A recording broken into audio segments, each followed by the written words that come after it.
Really excited that game week's here. It's obviously a lot of work goes into getting to this point, but when you finally know that this Saturday will be real, it's just it's that time that we got to find out what the reveal party shows of who we are, and so this is exciting. I think our kids are ready. I think our staff's ready, and excited about getting into a normal week, and really excited about my first experience running out in Jordan-Hare Stadium. I think that's going to be phenomenal and exciting, and I've got more family coming than ever before, I think, and it's just it's going to be a magical experience, I know, in that stadium, provided that we play well. And that's the pressure or the anxiousness that you feel sitting in this chair, is just wanting to deliver.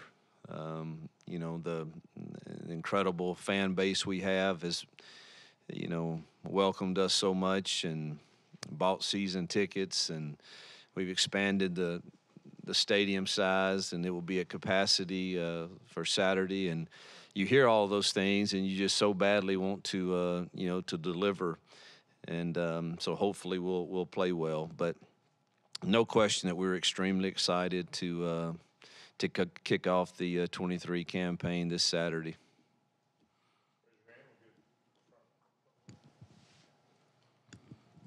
Coach, you guys spend about 1,000 hours every offseason preparing for what is ultimately 40 hours of football every fall. What have you told your team about the mental preparation for the game this week, and how to prepare mentally for what they're going to face on Saturday?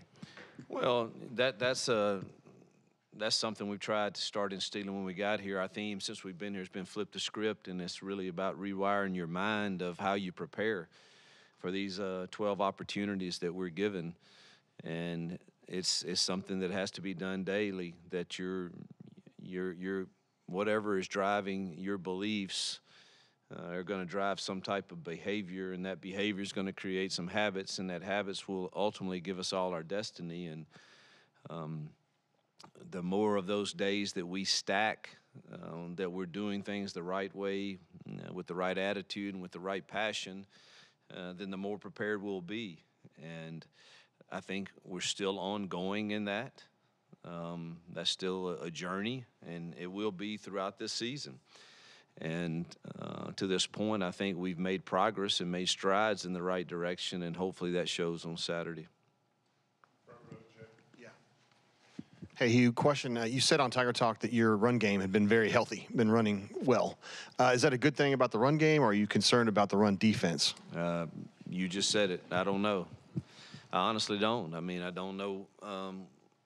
We'll find out more Saturday. Are we an effective running the football team against other opponents? Or has our defense made us look that good? And hopefully, I think when you start getting into a game week and you start game planning and you figure out this is what we're going to try to do, hopefully, we'll be in the right spots and play well on both sides. That's the hope. The right side, Bill. Are there any players won't be able to go this weekend? Right now, I would say J.D. Rhymes questionable, Nick Mardner, Jalen McLeod, Nehemiah Pritchett's, I think, will go. Robbie Ashford's dealing with an oblique strain, but I think he'll go too. It wouldn't shock me if all of those went, truthfully, but it really wouldn't shock me if a few didn't make it either. But our list is pretty short, and hopefully all of them will make progress this week and be able to go.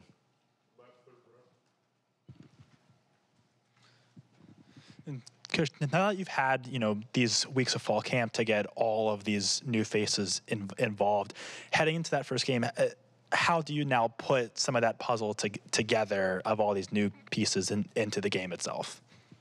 Well, we're going to play all those pieces that have earned the right for that opportunity, and then what they do with that opportunity will determine how big of a piece of the puzzle they are. It's pretty simple. They go out there and they rush for 150 yards, they're probably going to get some more carries.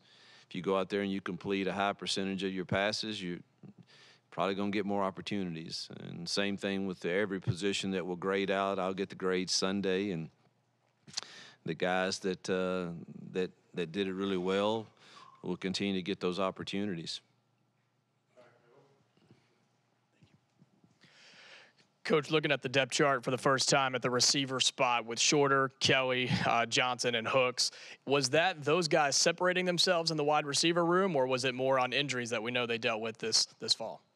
I'm going to be totally candid with you. I don't even have a depth chart, so I don't know where that came from.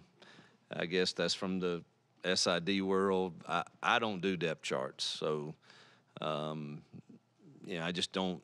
It's really nonsense. I mean, you're going to play your 4 to 5 outside receivers and your 2 or 3 inside receivers in our system, and I don't care who runs out there with the first group or the second group. They freely rotate, so I don't make much of those depth charts. And I don't know who you said, but if you're talking about the outside guys, I would think you're going to see a rotation of Shorter and Malcolm and Hooks and O and Camden Brown. I would think those would be the 5 guys that are going to get the first rotations at that spot. But I am in no way said that one of them was first team and one of them was second team. I just that don't fly with me. Doesn't work.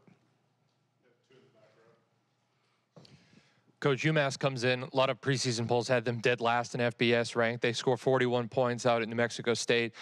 Don Brown's had a good track record over the years of being a good defensive coach. What problems may they present, and how do you guard your team over confidence, considering that they weren't ranked very high to enter the year? Well, I've played him every year the last 4 years, and I saw drastic improvement last year under Coach Brown. I have great respect for him. I think he's one of the best defensive play callers in the country. Last year, their record was atrocious, and they had a top 10 defense in the country. So now I think they've added 27 transfers, most from Power 5 schools. I thought they looked quite different. And New Mexico State's not an easy place to go play, and I thought they took care of the football. They didn't turn it over. They got turnovers. They capitalized on turnovers. They threw the ball effectively, which they have not done in the 4 years that I played them. And I think defensively they play as hard as any team in the country, and you combine that with Coach Brown's system, which is very chaotic and very hard to identify for your offensive front at times. They will create negative plays with that. And that was a big challenge for us last year when we played them up at UMass. They created a lot of negative plays against us. We managed to score enough points to win the game, but it was a challenge. And so they have our full attention. I mean, if you look at them defensively, obviously Don is pretty special I mean, he's been one of the best at Michigan and Arizona and many other places, but 48 jumps off the page at you, as does 1 and 7. They could play at any Power 5 schools. Those guys are really, really good. And really, again, chaotic in their defensive front when they're mixing it up with all their 3 down and 4 down. I think they're deeper than they've been and better in the secondary. And then offensively, the quarterback makes a huge difference. I won't try to pronounce his last name, but number 3, Tayson, I think is his first name. But the running back, 15, is really, really good. And Simpson and Johnson, those 2 transfer receivers, I think, are really talented and explosive. So we've got our hands full. I believe that. It will not be an easy opener and one that's going to challenge us.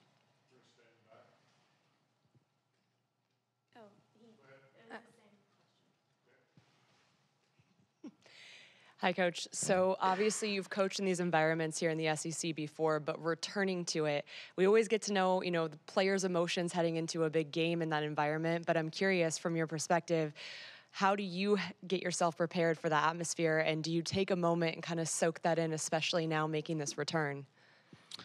You know, I really haven't thought about that a lot. You know, I soak in every game pretty much. You know, I mean, we've played in, even at Liberty, we played in SEC arenas, and those are always fun to play in, and I embrace those opportunities. I think the most exciting thing with me would just be taking in what I consider to be one of the best home atmospheres in college football, and I don't know that I've had that. No offense to any other places that I've been, but I don't think I've ever been at a place that has quite the enthusiasm and passion and energy that I think Jordan-Hare is going to have. And so I will take a moment to take that in.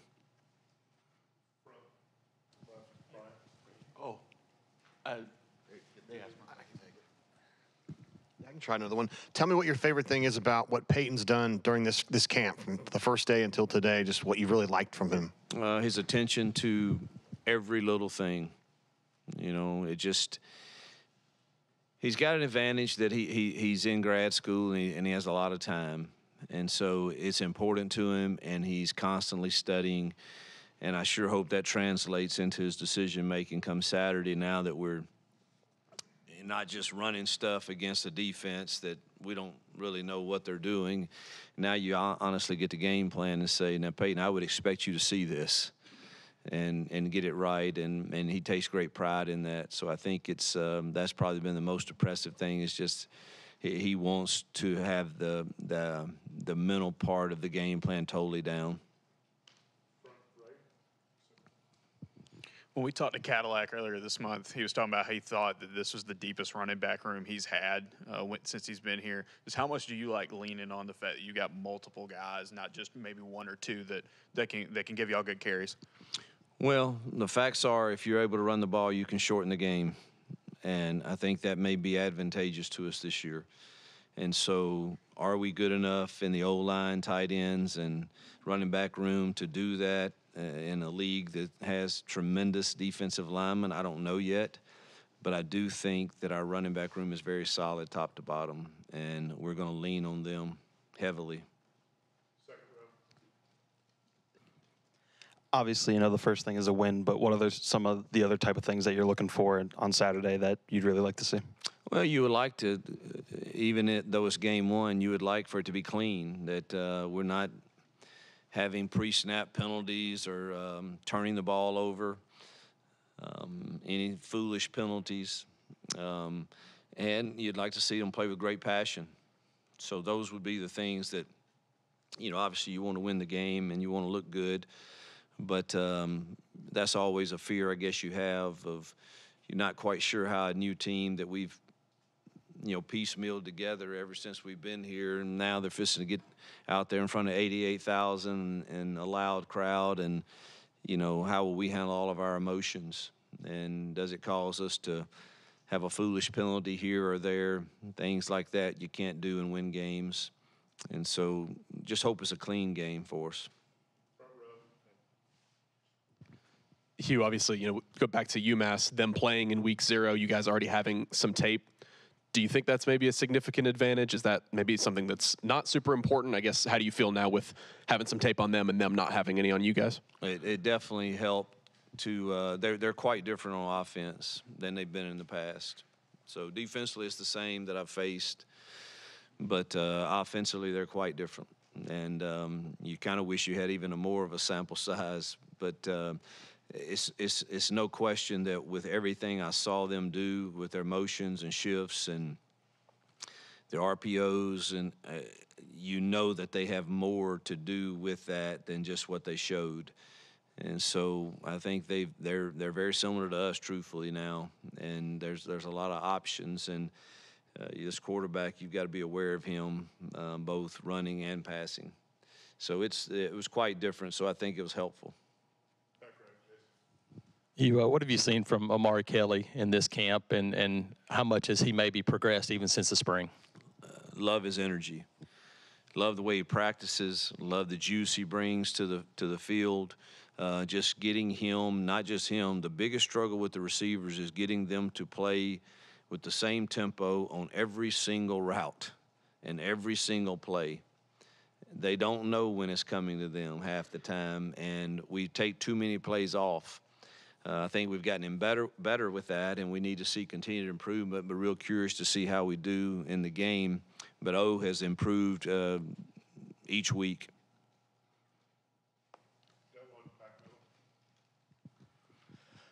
On special teams, how much of a weapon is that going to be with McPherson kicking the ball and then the senior Chapman punting the ball? How much of a weapon for you against UMass, and then for 2023 will the special teams be? Well, I don't want to. I'm more excited about that than I have been ever before coaching. Probably, I think we got two special guys there, and I hope I don't jinx them. But to this point, I have been incredibly pleased with both of them. And I think they're weapons that are going to be very, very huge for us.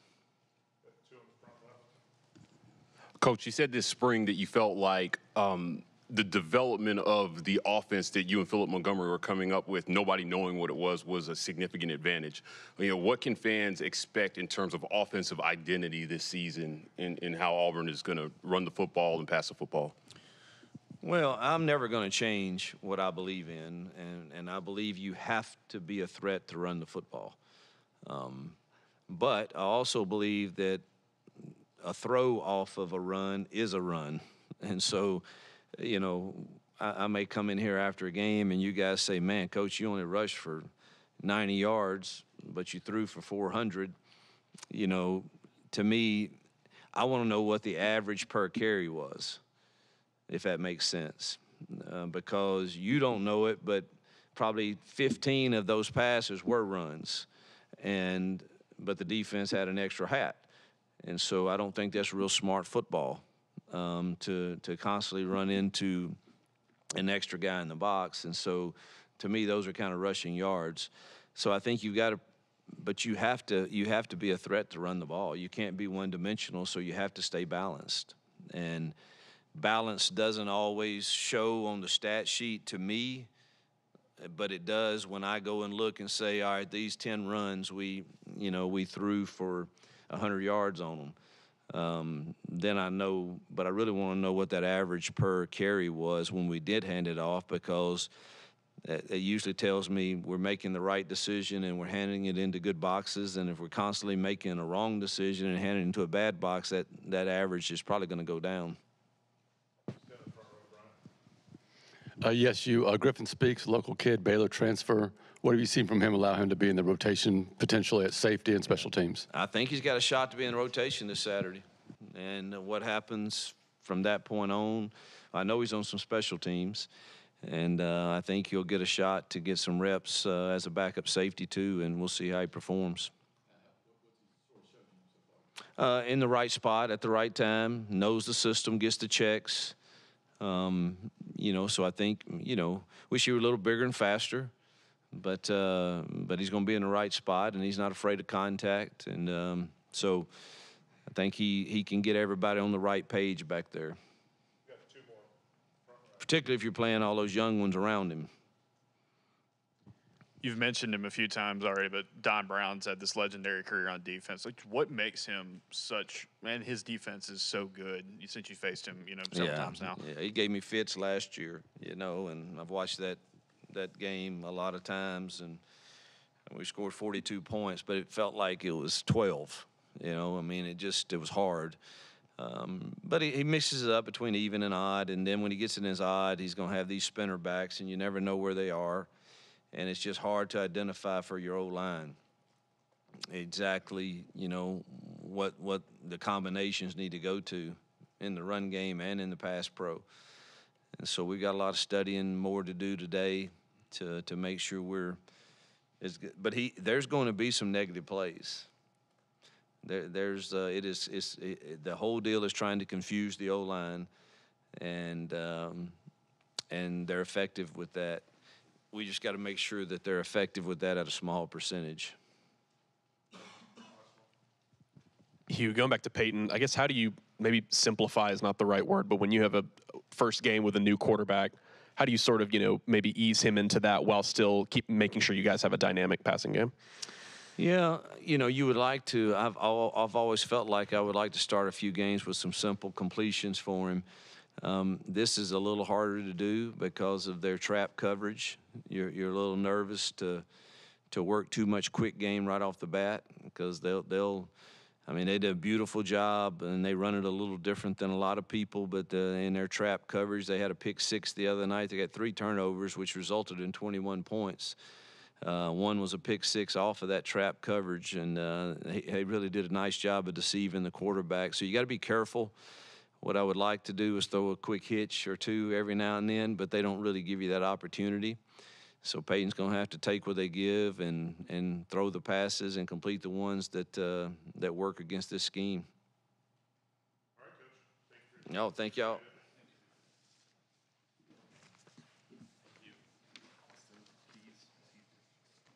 Yeah, he's good. Lord willing. He practiced this weekend. Yeah, he's good.